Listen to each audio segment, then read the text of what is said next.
Hello students, मैं राजकुमार विश्वकर्मा आज कक्षा 12 हिंदी मीडियम भौतिक विज्ञान भाग 1 की पढ़ाई करने चल रहे हैं।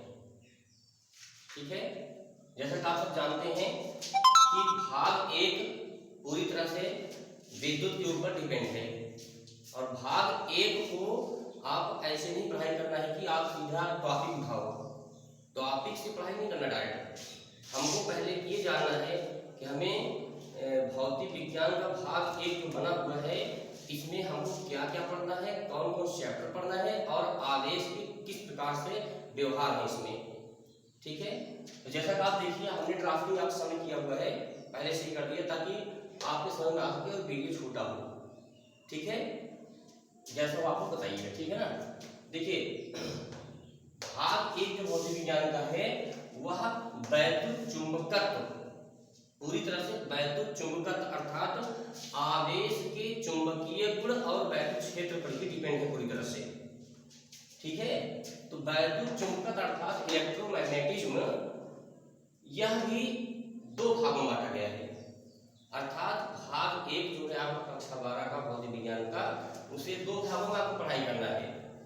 ठीक है ना, अर्थात आवेश जो है कितने तरह व्यवहार करता है ये आप भी देखेंगे इसमें।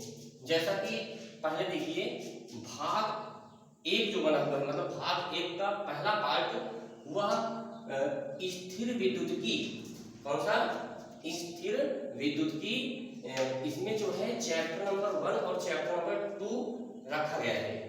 ठीक है ना, तो हम क्यों ना पहले जान लें कि स्थिर विद्युतिकी किसे कहा जाता है।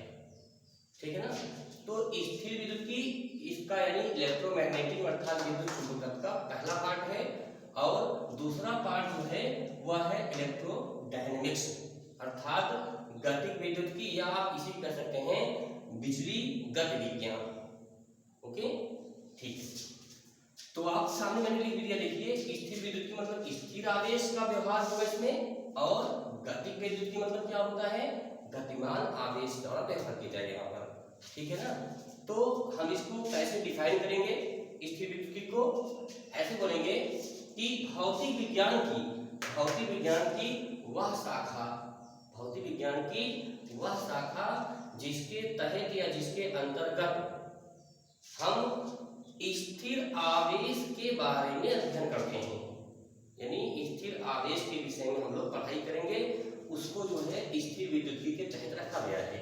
अर्थात यहाँ पार्ट 1 यानी पहला पार्ट और दूसरा पार्ट वह जो है स्थिर आवेश पर ही डिपेंड है पूरी तरह से। स्थिर विद्युतिकी के अंदर 2 चैप्टर आते हैं, कौन कौन चैप्टर, विद्युत आवेश तथा क्षेत्र, तथा दूसरा चैप्टर का नाम क्या है, विद्युत विभव तथा धारिता। ठीक है ना, बोलते हैं पोटेंशियल डिफरेंट एंड क्या है कैपेसिटर। ठीक है ना, इसी प्रकार वैद्युत चुंबकत्व का दूसरा जो भाग है वह भाग कौन सा है, गतिक विद्युतिकी अर्थात इलेक्ट्रोडायनेमिक्स।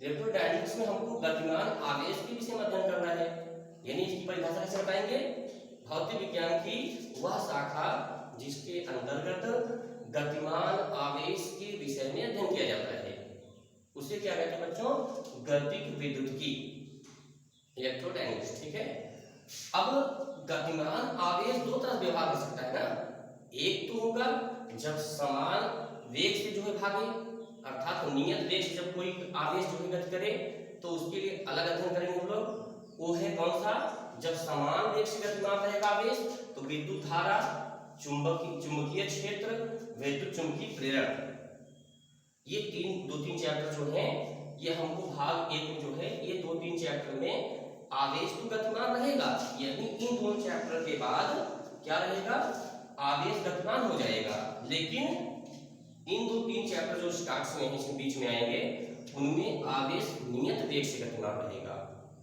किंतु उसके बाद जब आवेश जो है असमान चाल से अर्थात त्वरित वेग से, जब वेग बदलता रहता है तो उसे क्या कहते हैं, त्वरित होता है, तो जब त्वरित होता है वे आवेश तो उसका अध्ययन हम लोग कहाँ करेंगे, विद्युत चुंबकीय प्रेरण में करेंगे, सॉरी विद्युत चुंबकीय तरंगे। ठीक है ना, क्योंकि जब आवेश जो है असमान वेग से गतिमान होता है तो अपने और चाल क्या उत्पन्न करता है, क्या उत्पन्न करता है, विद्युत चुंबकीय तरंगें उत्पन्न करता है। ठीक है ना।